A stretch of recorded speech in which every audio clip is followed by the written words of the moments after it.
So, hello guys. Muna tuligan sa inyo ha na ikaduhang palit. First ko ang 7 ka buo katong dagko na gyud. Tapos kining ikaduha is ano na siya?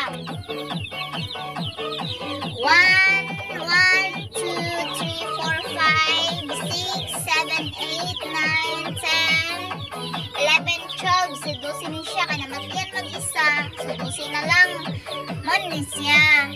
Kini says magduha kasi mana pa lang siya o kami ganda ng dagko. Nagdagko na. Wala siya. Matigyan ko sa imuha. Huwag pa na sulod sa kulungan kay maglusot lang siya. Kay gagmay pa man, okay na itong mag 3 weeks kay dagko na. So mani wala siya ano yan tubig sa temporary lang sana siya. Kung managko na ni siya kani, kung madagko na kana dito na siya itipo sa kulungan. Katong dagko na dito itipon ako na siya dito wala katong ikaduha ng palit kana ikaduhang palit pag 2 weeks pa lang kani 2 weeks.